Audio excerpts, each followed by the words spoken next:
A very good morning, everyone. Welcome to StudyIQ English, your favorite UPSC platform. Very good morning. Extremely happy to see you. Good morning, Ashish. Good morning, Noyonika. Good morning, Order, Manoj. Good morning, Ponguru. Before I begin, apologies for yesterday's glitch. And I did receive lots of comments about it. And yes, we could only cover 3-4 articles yesterday. But luckily, we were able to manage the editorial page articles. So here I am. I'm Soumya, and together let's start analyzing the Hindu newspaper for today, that is 19th September 2025. And yes, this is the Hindu newspaper New Delhi edition. All right.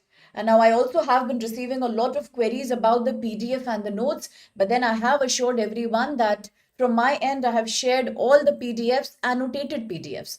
The back-end team is working on it, and very soon, you can believe us on that, you will get access, and I think you will get it even immediately after this session. Just type, go on the link in the description box, and you will find all my PDFs annotated. We are already working on the Telegram channel also, okay? So rest assured, all the notes from every Hindu that I have taken, you will be getting them.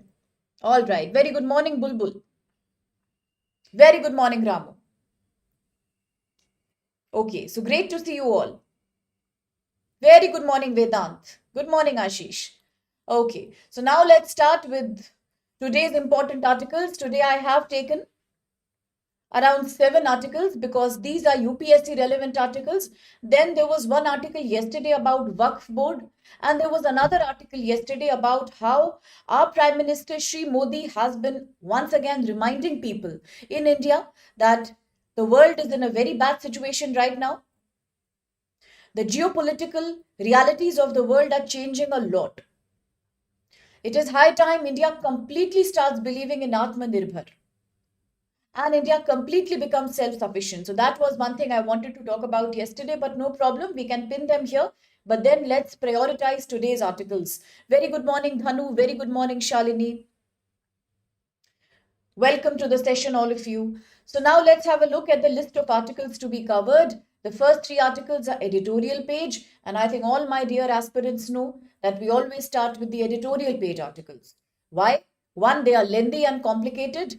Second, I don't want you to waste your time on going and then looking at the newspaper and investing 2 hours. No, don't do that. Your time is precious right now. So then let me take care of that. I will begin with the editorial articles, which are a little lengthy, but at the same time, they will give you very good points for your mains answer writing. That's my intention behind covering 2 to 3 editorial articles each day. Today, the first 3 articles are editorial articles, and these are page number 10.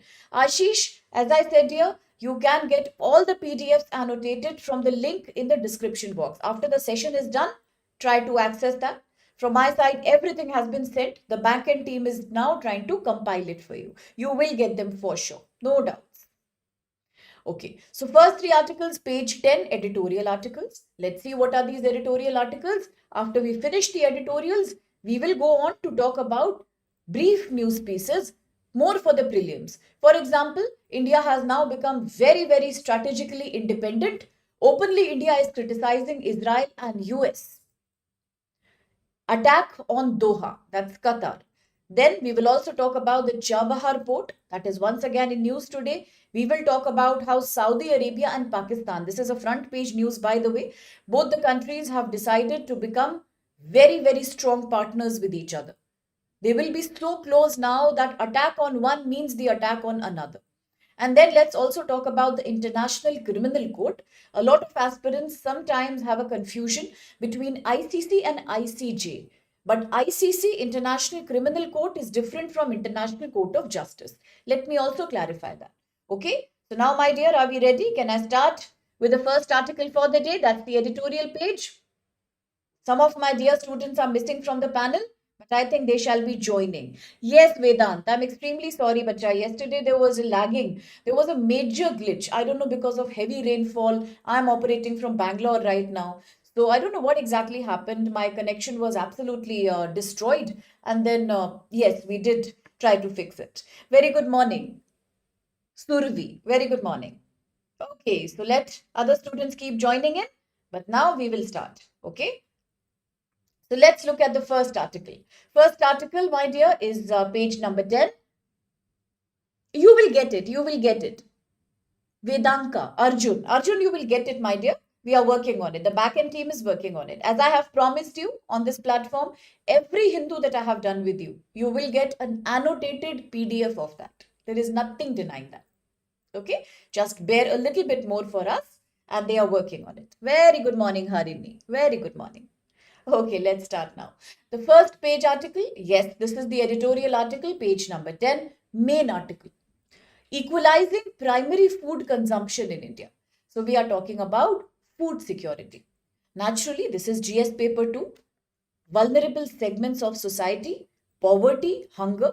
Yes, this is GS paper 3 also, because we are talking about Indian economy, food security, food subsidy, MSP. All these are agriculture issues. All these are economic issues. Good morning, Prabhu. So let's see what the article is trying to say. The article is trying to say that there was recently a survey done, the NSS Household Consumption Survey.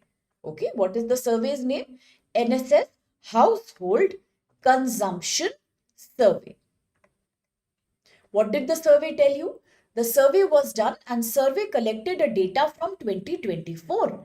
The survey found out that in India, there is a very good sign. Extreme poverty and absolute poverty have been coming down, which is a very good observation.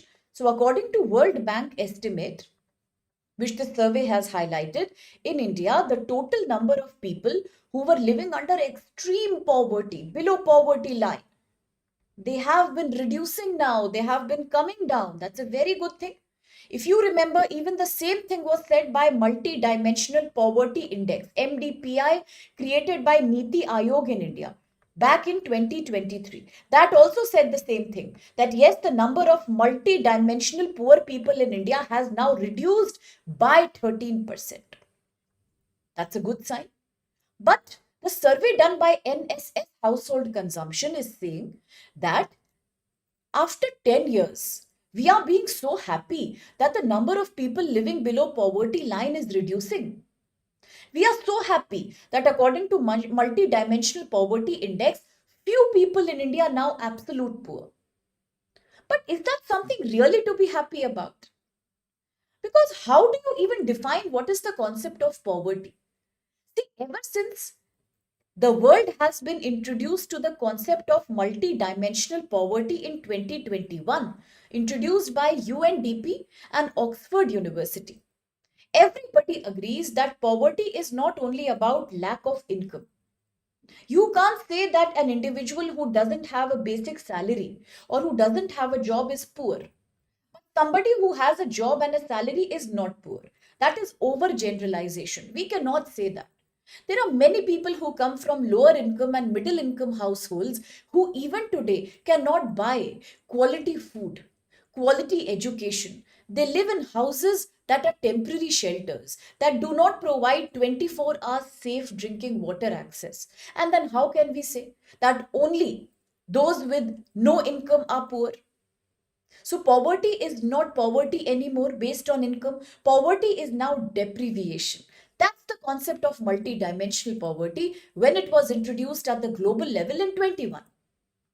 That poverty should be measured across 12 indicators. Among these 12 indicators, we need to discuss education, sanitation, bank access, LPG connection, enough protein based food, enough vegetable, enough clean drinking water, enough electricity supply. If an individual doesn't have it, that means that individual is deprived. And deprivation is the real measure of poverty today. So therefore, according to World Bank, although the number of people in India living below poverty line, that means living below $2.15 per day. Although this number is reducing, that's a good thing. But in reality, we are not helping the deprived people. In reality, poverty is being eliminated, but deprivation is not getting eliminated because deprivation is a much bigger problem than poverty. Poverty is only an economic measurement, but deprivation is really the true indicator of how poor an individual is. So therefore, on paper, the number of people in India who are living below $2.15 each day. That's the official poverty line created by World Bank. That is coming down. But the number of deprived, hungry people is not coming down. So today we cannot be happy and we cannot say that yes, India has achieved sustainable development goal number one, zero poverty everywhere across the world by 2030. We cannot say that we have achieved SDG 2, zero hunger everywhere in the world by 2030. India has not done that because let alone the data. In reality, we are still having lots of deprived people. So, what is the confusion all about? The confusion is between the traditional poverty measurement and today's poverty measurement. Traditionally, in India, officially poverty used to be measured on the basis of calorie consumption. Calorie consumption. How many calories has an individual consumed on a daily basis? For example, if I am living in the village and I am doing physical labor, I need 2,400 calories, for example, per day. But if I am living in a city and I am doing a sitting job, I am not physically active, for me, 2,100 calories per day could be sufficient. That's how in India from the beginning, whether it was the Lakdawala committee, the Tendulkar committee, whether it was the Alak committee, various committees on poverty estimation were giving their different viewpoints about how to measure poverty in India. And ultimately, according to the Indian Medical Association, we strongly believe that if an individual has taken enough number of calories each day, that person is not below poverty line. But is that a fair thing to say? When you are measuring an individual's poverty, an individual's hunger, based on the number of calories that individual is taking each day, are you not ignoring the nutrition of that person? Are you not ignoring the quality of calories that the person is eating? Are you not ignoring the extra requirement of the human body? Yes, you are ignoring that because it is India, which is the largest population which is experiencing hidden hunger, protein hunger. Number of calories is not sufficient to tell whether an individual is hungry or not. I may be consuming 3,000 calories a day. I may look very heavy and plump, fat from outside. But in reality, I may be very, very hungry. Hidden hunger might be there. I may lack macro and micronutrition in my diet. No wonder in India, people are experiencing insulin resistance on a pandemic scale. No wonder India is highest when it comes to protein hunger. No wonder India leads the world in child stunting and child wasting. Child stunting, where a child's height is lesser as compared to the expected height for the age. Wasting, when a child's weight is lower as compared to his height and weight. Ultimately, that leads to high child mortality. It leads to hidden hunger, absolutely. Hidden hunger is malnourishment. I am eating number of calories, I'm not getting the right kind of calories, and this is where our traditional poverty measurement has failed us. It is ignoring nutrition. So today, according to this article here, we need a fresh approach for India, and you might be fascinated by the name of the approach. It's the Thali approach. Yes, it's the Thali approach. The article says we need a Thali approach in India. A thali is a plate in Hindi. We need a thali approach as an alternate measurement of hidden hunger in India. Therefore, today we need the thali index. What is a thali index? It is proposed by certain economists who are studying Indian deprivation and hunger, and they are saying let's use a new thali index, which is not based on the number of calories a person has. It is based on how much an individual has the power to afford two thalis per day.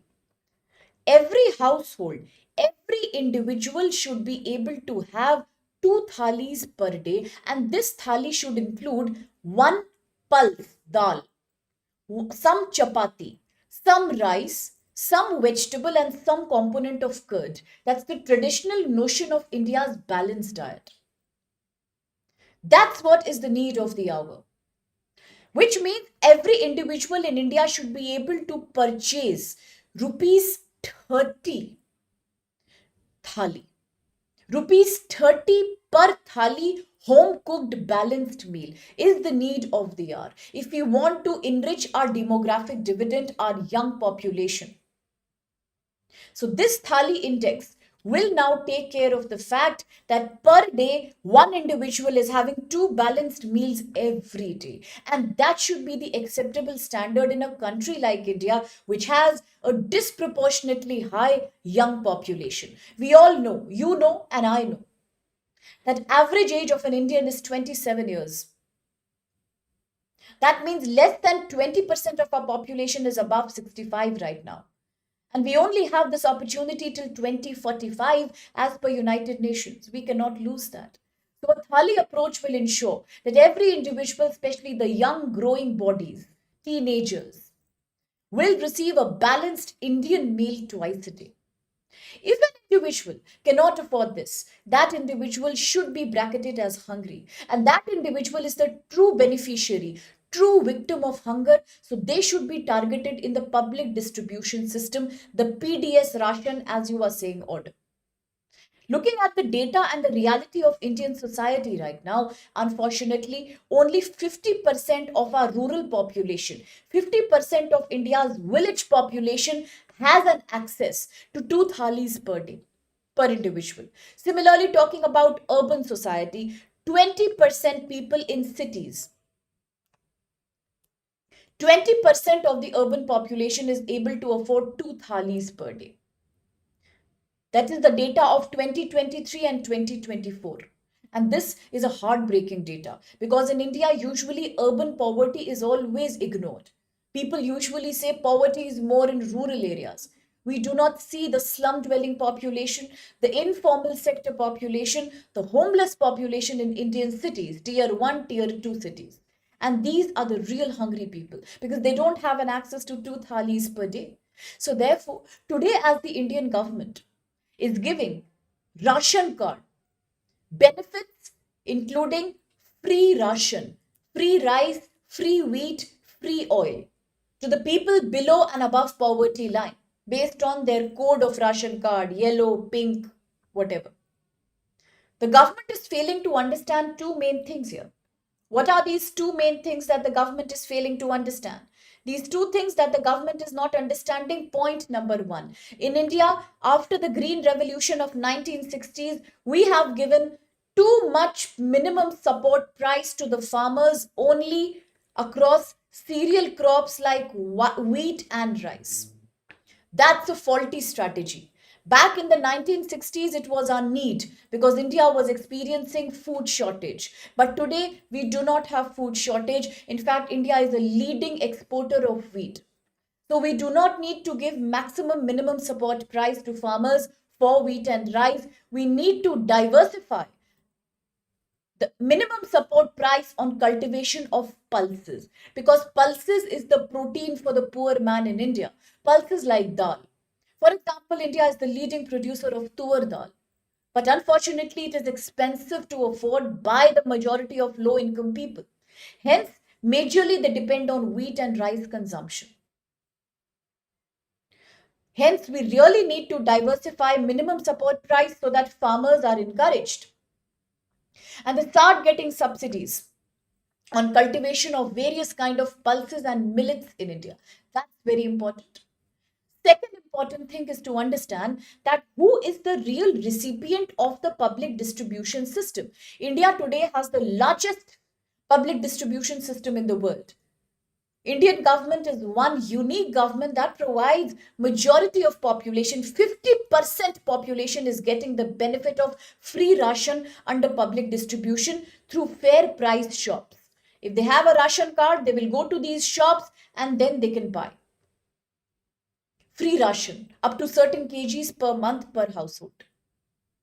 But unfortunately, according to the data collected, it is the rural rich, the big farmers and the rich landowners in rural villages, in India, that are getting 90 to 95% benefit of public distribution system. They have APL cards, above poverty line cards, with which they exploit. They take 90 to 95% benefit of free ration. And the real poor who is sleeping hungry is getting only 5% benefit of the public distribution system, which means there is a major leakage in the PDS. Our PDS is having leakage right now. So what do we need to do? We have to stop getting over subsidies, over MSP on cereals like wheat and rice, and channelize them into pulses so that poor person gets more protein. There is an increased domestic consumption and production of protein. Second, we have to make sure that the PDS benefits reach the real victim. And the real victim is who? The real victim is not somebody whom you are measuring on the basis of annual income per year. Real victim is not the one who is categorized as living below $2.5 per day. The real victim is the one who is not eating two balanced meals per day. And hence, today in India, we need the Thali index like never before. Yes, absolutely, the One Nation, One Ration has helped because it has helped migrant workers to obtain ration from wherever they are traveling. But still, undue advantage is taken by those who have enough food to eat, and those who are not getting two thalis, that symbolizes two balanced meals a day, are not getting the benefit at all. So that's what we need to do today. We have to make sure that the real beneficiary, the real victim who needs the public distribution system is to be identified. And how to identify? By removing the cost of rent, transport, education, LPG. Remove all that cost and then see, with the remaining money, can in a family every member, every individual eat two balanced meals a day? If yes, they are not below poverty line. If no, they should get the benefit under public distribution system of free ration. Nobody else needs that, but they need. That's the pitch of the article. I hope you enjoyed the Thali index. Let's have a look at the question. Absolutely, that's a valid point there, Order. Yes, Ramu, that's true. Very true. It does. The budget absolutely influences ingredients, location, food choices, all of that matter. So we need a rational estimate on what do you mean by a balanced meal. Of course, it differs from culture to culture, state to state, but there should be some good measure under Thali system if it is adopted by the government to make sure that we have basic criteria, a minimum of some quantity of vegetable per day, a minimum of some quantity of pulse per day, so we can actually quantify micronutrients in a better way. That's a valid point. Question: according to the following statements about food security and poverty, which of these are valid? One, according to World Bank 2025, extreme poverty in India has declined to 2.3%. And it is measured at the international poverty line of $2.15 per day. The World Bank has measured this and given this criteria of $2.15 per day. Now, please never get confused. You might notice that United Nations, World Bank, Asian Development Bank, all these have their own different criteria of calculating poverty line. But that's okay. They all use different criterias. Okay, so the World Bank uses the purchasing power parity of 2017. Purchasing power parity is when you compare poverty across various countries, but that's okay. You can just go by World Bank. Second, the recent developed Thali index should measure not only the Thali index measures poverty only on the basis of calorie intake, similar to the traditional poverty line. Okay, there's no difference between Thali and the old line. 3, the PDS in India has helped create equality, per capita cereal consumption across income groups, but significant disparities are remaining in pulse consumption. That's a valid one. Absolutely C is the right answer. Brilliant. Legacy, Vedant, order, absolutely valid. Brilliant. Well done. Yes, third is valid, first is valid. Second is invalid. Thali is not like the traditional index. That's why we are trying to talk about Thali today. Thali is a new one because Thali is trying to measure quality of food, not the number of calories. Thali is not saying that you should only eat 2200 calories per day. No. According to Thali index, 2 balanced meal per individual are the measurement. So very well done. Great job. Second article, page number 10, editorial page for you. India needs to focus to achieve SDG, Sustainable Development Goal number 3. So when were the Sustainable Development Goals created? 2015. Why were they created? Because the earlier existing Millennium Development Goals, MDS, were not successful. So today we have to achieve the 17 total SDGs by 2030. Yes? So what is SDG 3? And what is India's ranking when it comes to achieving SDG 3? Let's have a look at that, my dear. So SDG 3, Sustainable Development Goal created by the United Nations, is about a health goal in India. The goal which says across the world, all the countries have to solve the problem of maternal mortality rate, the number of women who are dying in childbirth per 1,000 deliveries. We have to take care of child mortality, child death rates. We have to take care of financial protection, universal vaccination. All in all, we have to ensure proper primary health to people across the world by 2030. That's Sustainable Development Goal 3. Has India achieved it? India's 2025 rank in the Sustainable Development Goal ranking is 99 out of 167. What do you feel about it? 99 out of 167. It's not a very good position. But yes, it is better from the last time. In 2024, it was 109. So there is some improvement. At least we have improved by around 10 points this time.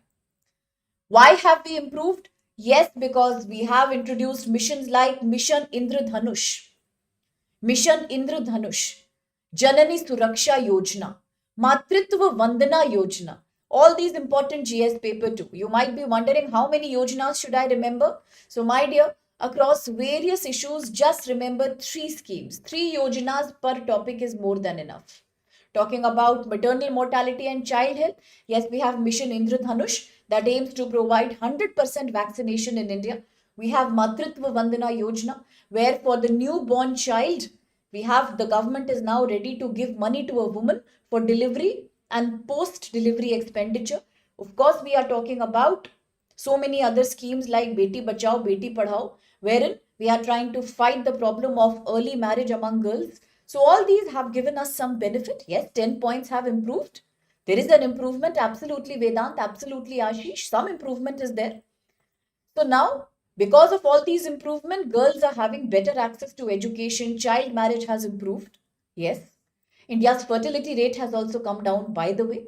It is coming down to now on an average 1.92. So all these have led to an improvement in healthcare. But still there is a problem. Yes, vaccination is Indradhanush. Yes, absolutely. Absolutely, Ram.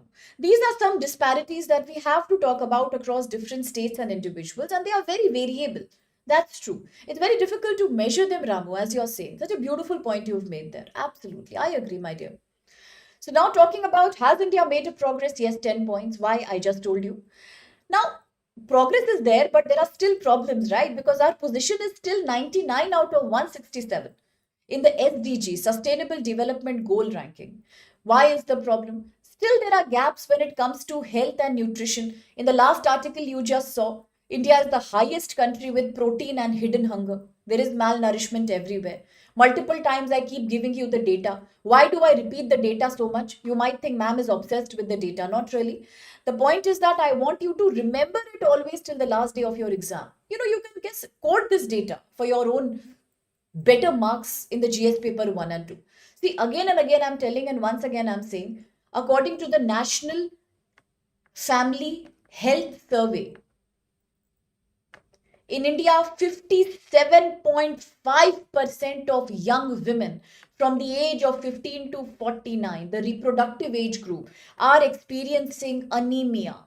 They don't have enough iron. They are severely malnourished. This also explains underweight children and infant mortality in India. Always remember the data. It is decided by the number of deaths that women experience while giving birth to a child per 1,000 live births. So it is hugely impacted by the age of the woman while giving birth to a baby, her nourishment level, her hygiene, sanitation, menstrual hygiene level. It depends on her clinical access. Does she have an access to reproductive health? All that determine maternal mortality. Nepal is the highest country with maternal mortality right now because they don't have institutional deliveries. Most women give birth outside the hospital. That also is a major cause behind MMR. So in India, we have introduced Matritva Vandana Yojana. It was introduced long back by the government. The purpose was to encourage women to give birth in hospital by financing their expenditure. So all these decide MMR.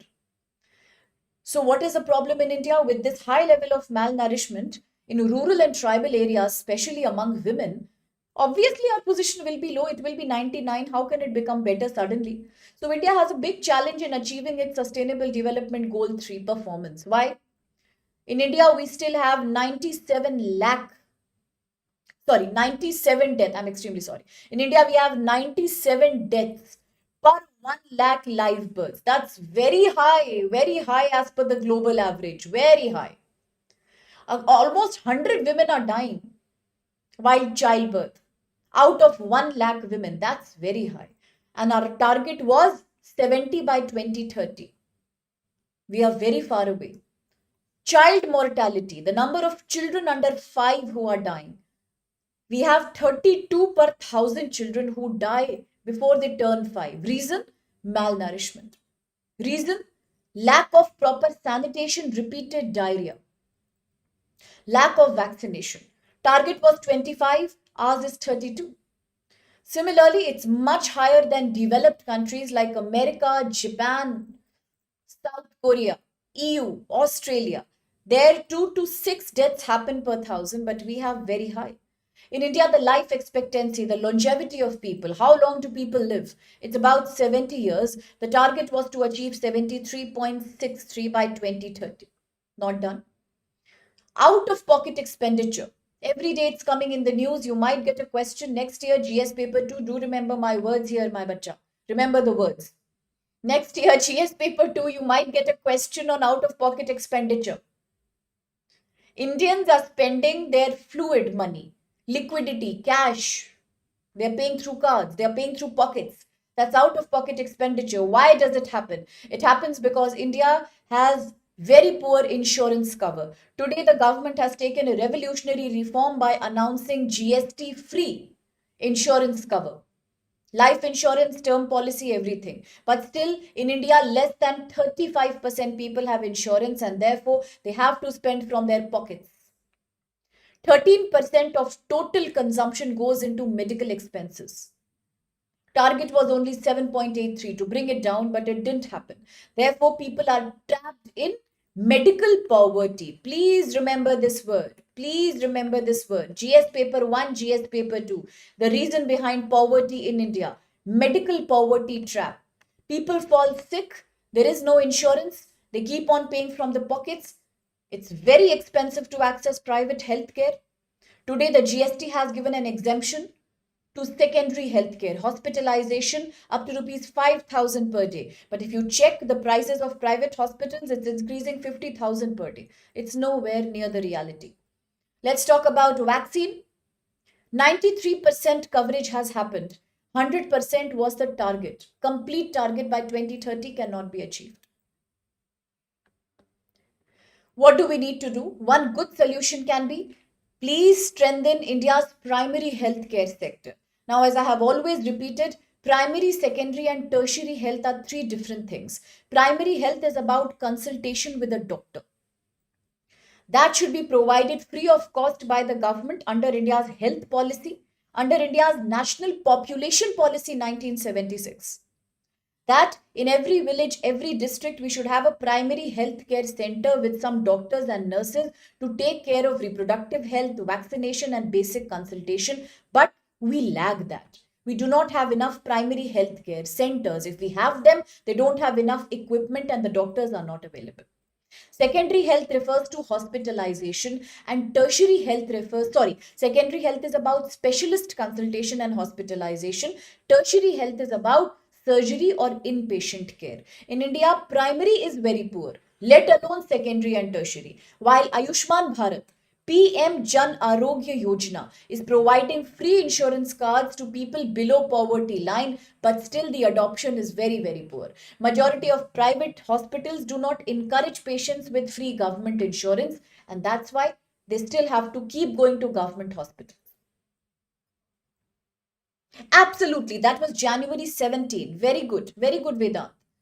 Matritva Vandana Yojana, very important Yojana, yes. So now, what do we do? According to World Health Organization Statistics 2022, if you have a strong primary health, if you have good diagnostics, consultation and vaccination, it improves your cost on operations and hospitalization naturally. If primary health is better, secondary and tertiary will automatically get better. If you take care of your diseases, if you are vaccinated, why will you need serious procedures like hospitalization and specialist care? So, what can we do in India? Prevention is the cure. Prevention is better than the cure. So, under the national education policy, we should make it compulsory for all schools to include health care and first aid in their curriculum. India's educational curriculum has nothing right now about waste management properly and healthcare. These are the two things we need to include in school. We are only focusing on coding and AI and data. We are not focusing on basics like environmental protection. Today, under all the CBSE schools, Ek Ped Maa Ke Naam has become compulsory under the national education policy to encourage climate mitigation. But what about health? Have we done something to ensure vaccination and health? Sanitation? Not much. So that's the need of the hour. From the school level, from the Anganwadi level, please start focusing on nutrition, hygiene, sanitation. Do counseling about reproductive health. Remove the taboos on sexual education. That's fine. We need to have programs about hygiene, sanitation, proper reproductive health, and good food intake, healthy behaviors. For example, talking of a country like Finland. Finland from 1970s is teaching children in school about cardiovascular health, how to improve heart health among people, the importance of a healthy diet and lifestyle, as you were mentioning, Ramu. Lifestyle and healthy diet. Similarly, Japan. In Japan, not only do school children cook their own food, making sure they are cooking from scratch by using vegetables and fresh ingredients. All are designed by a proper nutritionist, and children are involved in cooking process because they will get awareness from childhood about what they are eating. School health also includes children staying back after school and cleaning their own classrooms. This encourages a feeling of longevity and hygiene among children. In India, we don't have any such policy, especially in private schools. So, therefore, if you integrate health and hygiene right at the school level, panchayat community level, then naturally prevention is better than cure. That's what the article says.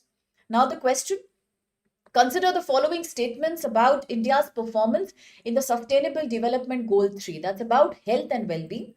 One, India's maternal mortality ratio, the number of women who die per thousand live birth, is 97 per thousand birth, whereas the target of sustainable goals was 70 by 2030. Two, out of pocket health expenditure in India is about 13% of the total household consumption, which is nearly double the SDG target of 7.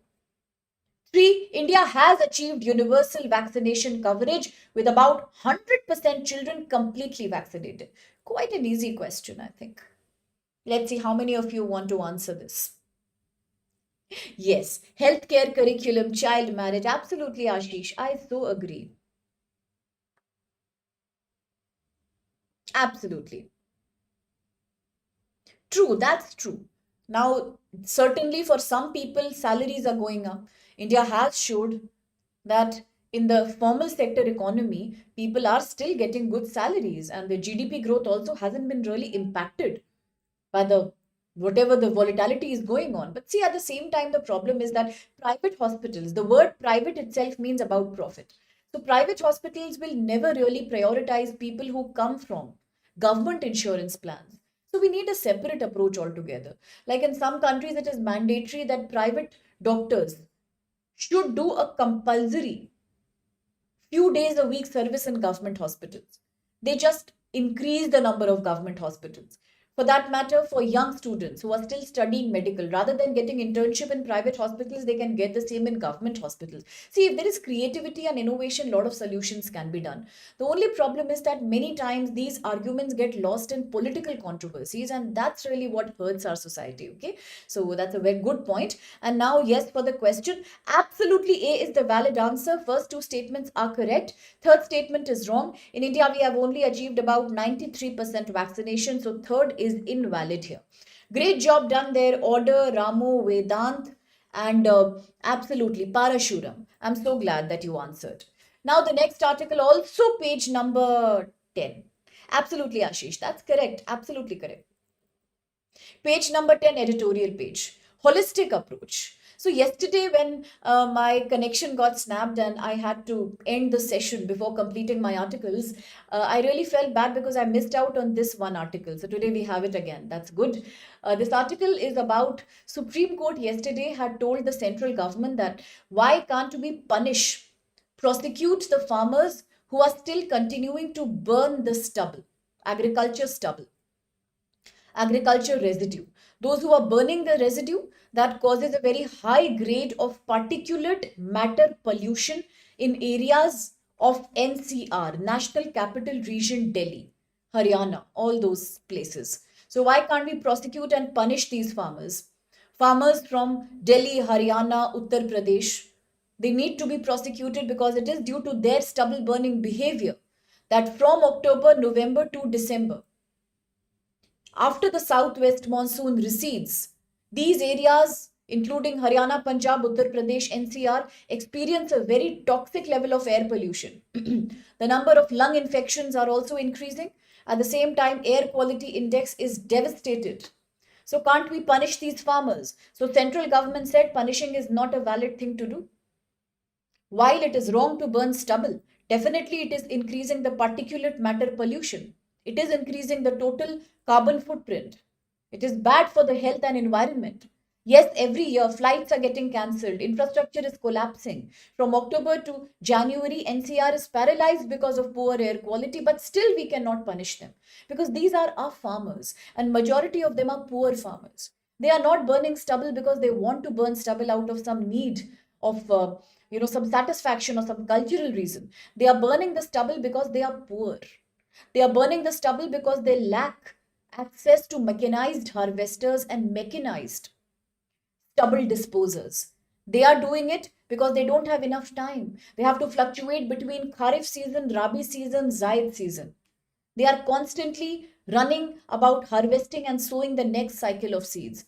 If they wait to find a solution, probably they won't be able to harvest or sow the seeds on time. So it is a compulsion for them. It's not a happy choice for them. So don't punish them. It's a ruthless thing to do. That was center's response. Okay, that's the issue right now. So we know every year it is the residual stubble burning that comes from paddy straw, the leftover rice straw that's difficult to discard. And therefore, what is happening after harvest in Punjab, Haryana, UP? Before the Rabi, the winter crop season comes, before the Rabi season comes, what happens? Rabi means wheat, barley, mustard. Before the Rabi season is coming, it is time to sow. They have to sow the crop before the Rabi season is over. Therefore, in a hurry, they just burn the paddy straw. But this is also resulting in a massive pollution and smog, as you are saying, Order, absolutely. So now what is happening? It is peaking in October and November. Naturally, it is also the cold weather season. As you are mentioning, there is fog, there is too much vaporization. Because of the chilled air, what happens? The moist air and all this stubble smoke mix up and it creates smog. Now, the smog is causing all sort of adverse reactions. People are not allowed to come out of their houses. AQI is showing dangerous level of pollution because particulate matter 2.5 and particulate matter 10. These are two materials which are associated with causing air pollution. Depending on the size that they have on a microscopic level, they really increase. Obviously, to add to that is industrial pollution, vehicle pollution, all that comes together and makes this area a nice, not nice, actually a very bad kind of a bubble of pollution and toxicity. That's the problem. So why are farmers still burning the residue? One thing is they are using mechanized harvesters. When you use machine to harvest your crop, it is leaving too much residue behind. What will you do with so much residue? You don't have enough time to dispose it properly because you only have 1 month, 25 days after cutting the paddy crops and the time to sow the rabi crops like wheat, mustard, barley, and rapeseed. Time is very less. The farmers depend on that. Our food security depends on that. So immediately after cutting rice, it's time to grow the wheat. In just this small season, yes, absolutely. Yes, Vedant. That's a valid thing to say. Very good. It is the winter crop. So before you have to sow, you have limited time. If you waste all your time in disposing your residue, when will you sow the crop? Organically removing, managing the waste, the stubble, the leftover paddy is very difficult. It is not like the pusa varieties of tur dal that can be sown into the ground and then they dissolve automatically. It is not happening in the case of rice. Sorry, it is not happening that. So paddy and wheat cropping pattern in Punjab and Haryana are constant. Rice is cut, wheat is grown. Rice is cut, wheat is grown. Every year, same cycle. Kharif Rabi, Kharif Rabi. Where is the time for the farmers? Now you might ask, why are farmers growing them so quickly? Because after all, as I told you in the last article, after green revolution in India, farmers are getting mostly minimum support price only on cereal crops like wheat and rice. That's the source of income for them. They have to grow them. Where is the time? They have to depend on the weather also, right? So they have no time to take care of the residue. In 2009, there was the law passed in Punjab, Punjab Preservation of Subsoil Water Act, under which the farmers had to delay, they had to cancel growing rice. And that resulted in major loss for them. That resulted in a major loss because rice needs water. I had covered an article also in the current affairs section that today rice has become the new coal because rice needs too much water on the ground. Ponds have to be created. That leads to methane emission. But what choice? India is giving MSP on that only. That's the major food that we have. It's our staple diet. So if there is a delay in sowing, what happens? Even lesser time will be available for wheat. And then again, stubble burning will start. Do we have alternatives? Yes, we have some alternatives like Happy Seeder, Super SMS, balers. All these machines can help you. They can do some quick disposing of the residue, but they are very expensive. Not the small and the marginal farmers can afford them. Only the very rich farmers can afford them. India has poor policy when it comes to creating a circular economy. For example, under circular economy, there is no waste. Waste from one sector is raw material from another. Today, if India had a planned strategy, the paddy straw waste, the stubble waste could have been utilized for bioenergy generation, fodder for the cattle and paper making. But that supply chain is poorly created. That's not happening. So what to do with this waste now? Farmers are already living under so much loans. State pollution control boards are also very random. Sometimes they come and start putting fines. Sometimes they disappear for months altogether. What should the farmers do? Farmers are feeling also angry that industries and factories are not getting punished for doing so much toxicity. And we are getting punished only because we have to burn our stubble. Is that fair? So you cannot put the farmers behind jail for that. How many farmers will you put behind jail? Lakhs of them. They are the architects of India's food security. Can we put them in jail? Is that a valid thing to do? Most of them are coming from a poor background. They have no choice but to burn the stubble because they cannot afford machines like Happy Seeder. Will you punish them for that? Farmers are getting punished, but what about those industries who have destroyed the Yamuna River water?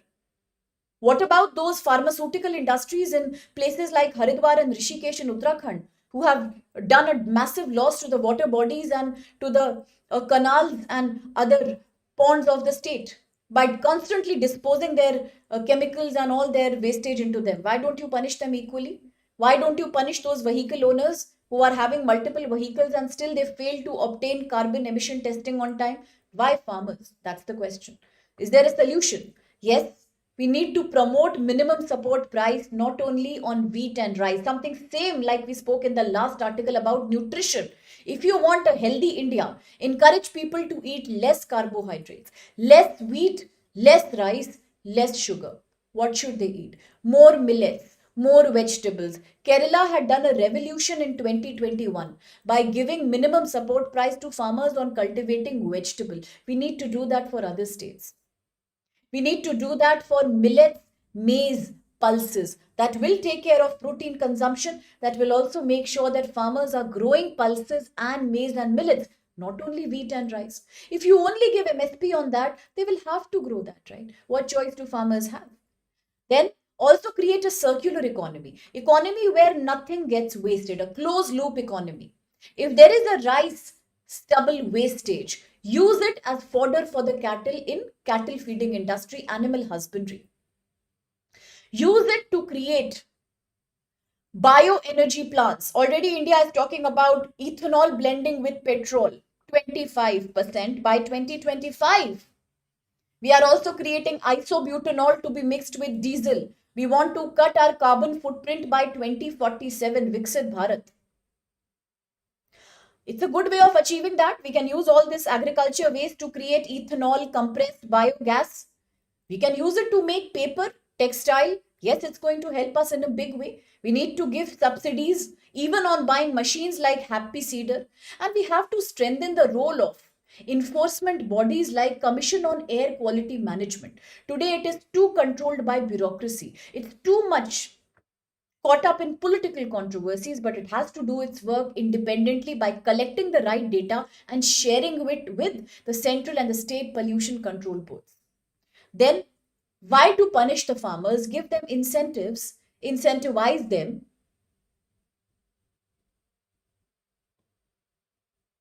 It will show, it will show.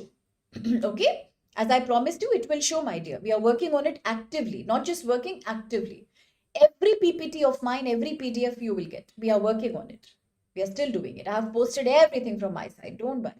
You will get it. Okay. So involve panchayat, self-help groups in creating an awareness. Incentivize zero burning villages. You can make model villages where no crop burning is happening because government is proactively helping you by giving MSPs on machines like happy happy fodder machine and all these machines that enable the job of the farmer more easily. So these are certain steps we can take. And now quickly let's have a look at the question. Consider the following statements regarding stubble burning and air pollution in India. One, the Commission for Air Quality Management was established as a statutory body to coordinate air pollution in Punjab, Haryana, Uttar Pradesh, and Rajasthan, Delhi. Two, Punjab Reservation Subsoil Water Act indirectly contributes to stubble burning by reducing the time available between rice and wheat sowing. Three, Pusa biodecomposter. Yes, very well. I'll just come to your point. Pusa biodecomposters developed by Indian Agriculture Research Institute is a microbial, absolutely. It's a fungal management by using fungus. It's a microbial solution used for in situ management of crop residue. Let me explain. In situ means inside the same area, within the same area without the need of carrying anything anywhere else. In situ means within the same place. So the PUSA has created a solution. It is a medical solution. It's a chemical solution. If you use that, you can destroy the crop residue right there on the spot without the need to burn it. Is that a correct statement? Let me give you a hint. Yes, it is. So now can you answer the question? You can try. Vedant says it's D. Very good morning, Aditya. And the statement that you made is so valid order. Yes, like in Telangana, we have a model village. Absolutely. Absolutely. That's a brilliant model to encourage and incentivize people. If you want, you can answer. Vedant has already answered D. He says all are valid. Actually, all are valid. Absolutely. Absolutely, Ashish. Yes. Brilliant. Very well done. Now, the next article quickly. This is about GS2. Why is it about GS paper 2? Because it's international relations, India's foreign policy. And whenever I talk about India's foreign policy, do remember, my dear, that in the last 2 months, India has shown a very independent foreign policy. Strategic autonomy is what India is doing right now. Why suddenly India changed so much? India has changed because, very good, Ramu, absolutely, D. Absolutely. Yes, it's D only. Your name is not there, but yeah, it's D. Okay. So India now believes after US imposed tariff of 50%, after India experienced how America attacked Iran, India experienced how when Operation Sindoor happened, no country came to support India openly, except maybe Israel was quite open about it. Since then, India also has a change of heart. As our External Affairs Minister Sri Jaishankar has said, today India is once again into non alignment, but that one was different, this one is different. Today we believe in complete autonomy. India will do what is best for us, for our economy, polity, and culture. In line with that, once again, India has proven its strategic autonomy by supporting Qatar. As few days back, Israel has attacked Qatar. Now, this was done with America's permission and approval. So, once again, just like Iran, US Israel duo has attacked and bombarded Doha. That's the capital of Qatar. Why did they do it? Because according to Israel, Qatar is giving shelter to Hamas terrorists. The key enemy of Israel, the key reason why Israel says, I don't want a two-state solution on Palestine's existence. Attack has happened. And India this time has chosen not to be quiet, but India retaliated. In the United Nations Human Rights Council, India said the attack on Qatar is a violation of sovereignty of Qatar, and India strongly condemns that. But people are saying it is a sudden change of India's foreign policy because earlier, when same attack had happened from Israel onto countries like Lebanon, Syria, Iran, and Yemen, that time India was quiet. That time, India said nothing. Why? Because India has always had a pro Western balance. India has always found a key friend in Israel. India has always found a key friend in America. But today, as India has seen, that nobody came to support during Operation Sindoor. And nobody did anything when America imposed 50% tariff just because we take our crude oil from Russia. India has every right to be angry. And now India will do what is good for us. So therefore, India has criticized Qatar for this one reason. There is another reason. Qatar is special for India. Qatar is a very special partner for India. Why is it special? I'll tell you why. Before that, India criticized because India knows that by attacking Doha, Israel has broken UN Charter on International Law that it was not supposed to do. Similarly, if Israel continues to attack all the territories in West Asia, millions of Indians are living in West Asia. Millions of barrels of oil supply of India comes from West Asia. India cannot let and allow instability in West Asia to continue. So therefore India has criticized because India knows if war breaks out, it will create Gulf instability, oil shock, oil supply will be in a shock. And similarly, the Strait of Hormuz can become closed again. Why is it different from India's earlier position? Earlier, when Israel had attacked Lebanon, saying that I am attacking Hezbollah, India said it is a master stroke by Israel because at that time, India genuinely saw this as an attack against terrorism, as an attack against extremism. Second, when Israel had attacked Syria and Yemen, India said, yes, we are concerned about the welfare of civilians, but India did not strongly criticize that. Why? Because India knew it is a valid action because, yes, to attack Hezbollah was important. Israel was doing self defense. But today, what Israel has done? Earlier, by attacking Iran for no valid reason, no proof of the nuclear facility enrichment. Second, today, as India has attacked Doha, Israel has attacked Doha, India will retaliate because Qatar is a very good friend of India. India-Qatar relations are very strong. Qatar supplies 40% and more of India's total LNG imports. Talking about how many Indians are living in West Asia, it is more than 8 lakh of Indian diaspora that's living in Qatar. This is the largest in the Gulf region. Indian workers in Qatar are contributing heavily to foreign remittances. It's a major way of India's national income. It comes from Indians who are remitting the money from Qatar to India. It's a major way for India to earn foreign exchange. Very good morning, Vijaya. Similarly, talking about diplomacy, yes, India Qatar have constantly had exchanging senior level visits, strong strategic relationship. There is one more angle to the whole story now. Today, another development has happened. It's not a very happy thing for us. Today, India, anyways, cannot afford to fight Qatar because two people have become very close to each other suddenly. It is Saudi Arabia and Pakistan. They both have once again signed a pact of friendship and defense, under which attack on one is attack on another. It's true that from 2011, both Saudi Arabia and Pakistan were very good friends. They were very good friends. They were constantly helping each other. Pakistan was training the Saudi army. Saudi was giving a heavy discounted oil supply to Pakistan. Yes, they were good friends. But once again in 2025, not only friends, they have become formal friends. Formal partnership has happened between the two.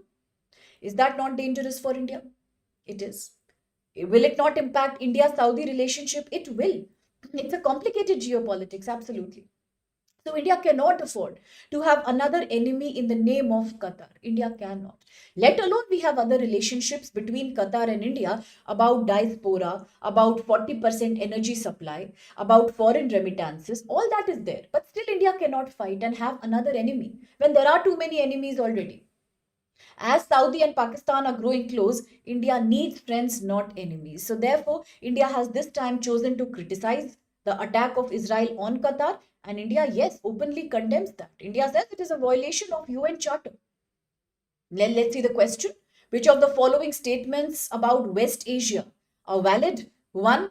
India condemned, ignored, strongly criticized Israel's September attack on Doha as a violation of Qatarian sovereignty, invoking UN Charter and international law. 2. India has constantly maintained the same strong criticism of Israeli attacks in Lebanon, Syria, Yemen, Iran in past. 3. India voted in the favor of a UN General Assembly resolution in September 2025 endorsing a two-state solution for Palestine. Which of these do you think is or are correct? First two are easy, last one slightly complicated. You can try to answer the question, you can take your time, and you can let me know when you are ready to solve the question. Quickly, the next article, please. United States of America, President Trump once again is having mood swings, it looks like. Recently, he said, fine, let's negotiate about the 50% tariff. Let's try to finalize a free trade agreement between India and US. Very good, Ramu. Absolutely correct. So happy. Okay, very good morning, Sohail.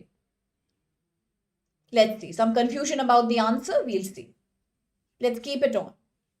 Okay, so America, that's United States of America, President Trump was looking quite happy and he said that yes, we will solve the problems with India. But today, once again, he has started pressurizing India, this time indirectly. Why indirectly? By creating sanctions on the Chabahar port. On your map, in the screen right now, you can see the strategic location of the Chabahar port. You can also see how it is very, very near Pakistan's Gwadar port, very nearby Pakistan's Gwadar port. So what's happening right now? Let's talk about it. Okay, Ashish is also answering alongside Ramu, Suhail. Let's see what's the valid answer. Yes, India has not invoked. That's valid. We'll wait and see. Okay.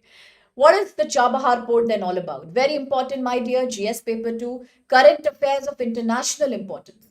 Now, located in the southeastern Iran, the Sistan Baluchistan area of the Gulf of Oman. Remember the place in the news because places in the news are very important, my dear.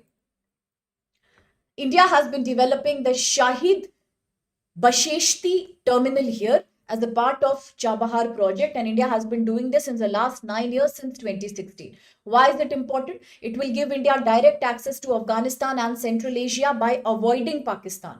India does not want to mess in Pakistan.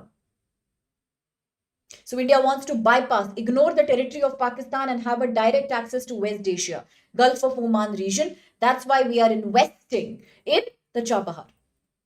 It also is in line with earlier created INSTC. I have spoken about it in one of my lectures, International North-South Transport Corridor that was created with approval of Russia, China, India in order to create a shipment railway roadway link between Asia and West Asia. So that also will improve better connectivity between West Asia, Europe, and Russia. Naturally, Chabahar is a great alternative, as you are mentioning, great alternative to counter the expanding moves of China under the Belt and Road Initiative. So that's the reason India is too much focused right now in Chabahar, because Chabahar is also India's counter reaction to China's Belt and Road Initiative, the CPEC corridor, of which Pakistan's Gwadar port is an important part. And Gwadar and Chabahar are barely about 72 kilometers from each other, very nearby. So now, what is the problem today? Suddenly, once again, President Trump is saying that although President Trump is very unhappy, he doesn't want the Chabahar port to be used.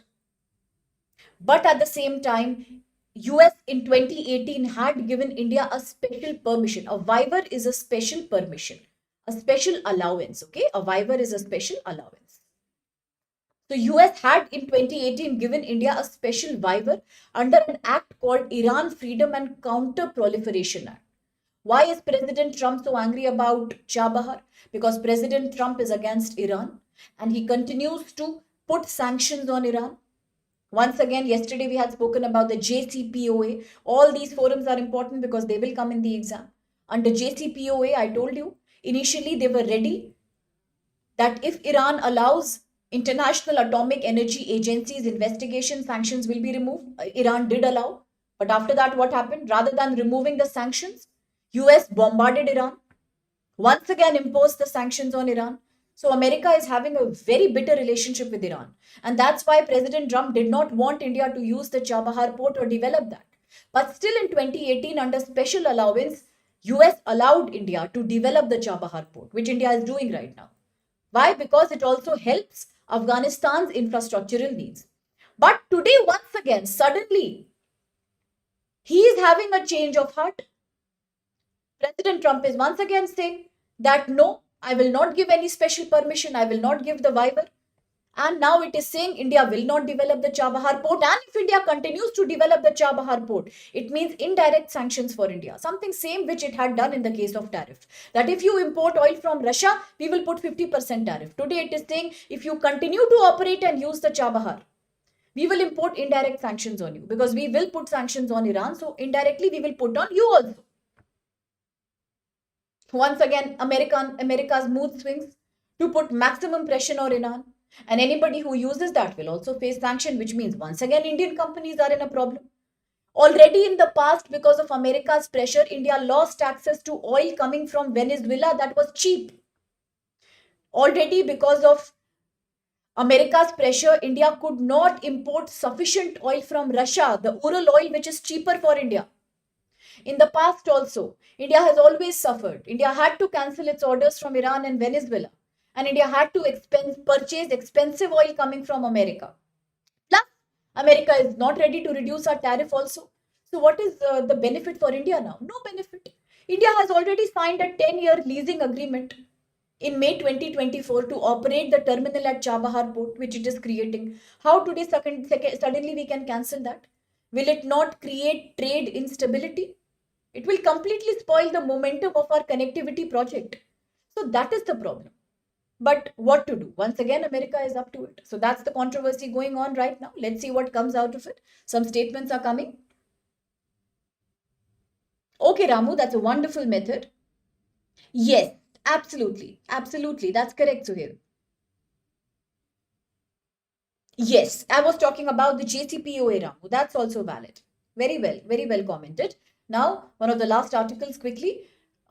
Saudi Arabia and Pakistan have signed a great friendship treaty, and it is about attack on one country means attack on both the countries. So already, as I said, right from the 1970 and right from 2011, both are already very close friends. Long back when India-Pakistan war happened in 1971, under Indira Gandhi's regime, which led to the creation of Bangladesh. Since that time, Pakistan has been finding a lot of support, financial support from Saudi Arabia. About 300 million financial aid, $300 million financial aid came to Pakistan in 1974 from Saudi. Both are extremely close friends. There have been security partnerships since 1970s between Pakistan Prime Minister and the leader of Saudi Arabia. Since all these years, it has been happening. Today, once again, they have become very close because why? Because suddenly, as Israel has attacked Doha, entire Gulf area is seeing it as a threat against themselves, as a destabilizing of West Asia. And Pakistan's Prime Minister Shehbaz Sharif has visited Saudi Arabia. Both of them discussed during the OIC summit that the attack on Qatar is bad and we have to do something about it. So, what happens now? Enemy's enemy becomes friend. That is what is happening. Yes, it's almost like playing the game of chess with India right now. Absolutely, order. Geopolitics can be very dirty sometimes. Pakistan has also supplied troops, military training, equipment of war to Saudi Arabia. Saudi Arabia has also been dependent on Pakistan for outsourcing its military training requirements. Similarly, Pakistan has obtained cheap oil from Saudi Arabia. Repeated bailouts, repeated loans have come in. Saudi Arabia also depends on military technical knowledge on Pakistan. So they are, yes, very close. Will that impact India Saudi relations? Yes, it will. We all know that Saudi Arabia is India's top three energy supplier. India imports up to 20% of its total crude oil from Saudi Arabia. If majority is from Russia, then 20% is from Saudi. About 2.5 million Indians are living in Saudi Arabia who are sending foreign remittance back to India. India's foreign exchange money comes from there. In 2019, India Saudi started their first joint naval exercises. 2021, they signed many defense and cooperation agreements. Saudi Arabia was also opening up to modernization, better infrastructure, better way of life for expats. But suddenly today, what has happened? Despite Crown Prince Mohammed bin Salman's soft corner towards India and Vision 2030 diversification strategy with India, today suddenly Saudi's closeness with Pakistan is creating a problem. Definitely, it might create a possibility of further Indo-Pak tension, in which what will Saudi Arabia do? If Pakistan once again does something it had done in Pahalgam, whom will Saudi Arabia support? India or Pakistan? That's a question we are left with. Let's see what happens. The last article quickly. In Qatar, the leaders of the country have met the International Criminal Court and they are saying please take an action against Israel because Israel is involved in war crimes against humanity. Now there is some difference between ICJ and ICC, my dear. ICJ, International Court of Justice, is a judiciary organ of the United Nations headquartered in Netherlands, The Hague.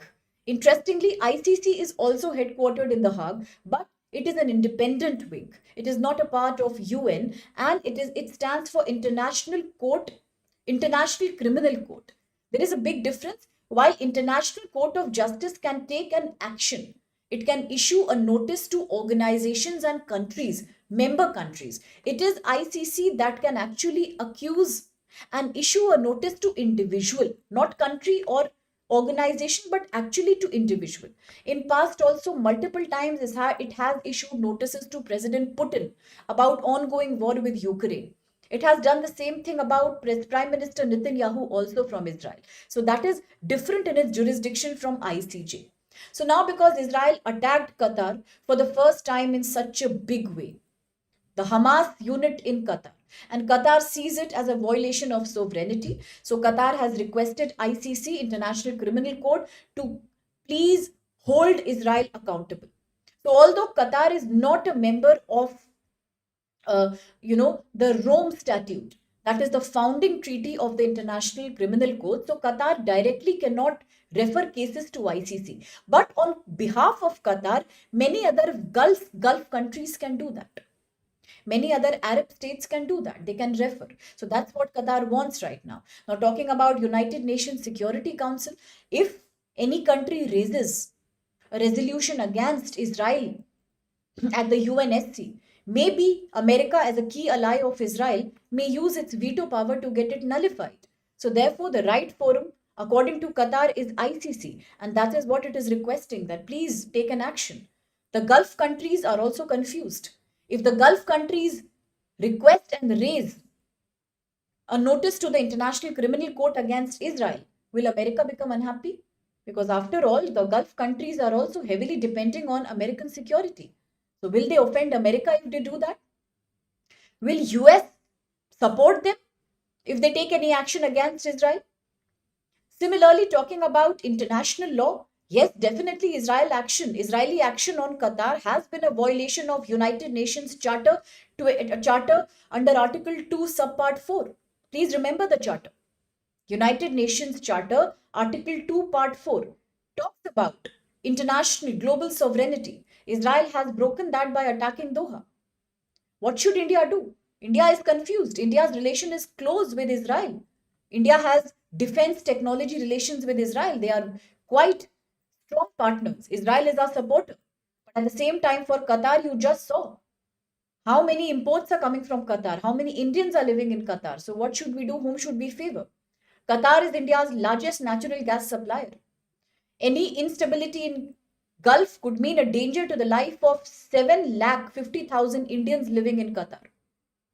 Any insecurity in Gulf could mean falling supply of oil and increasing inflation. So what should India do?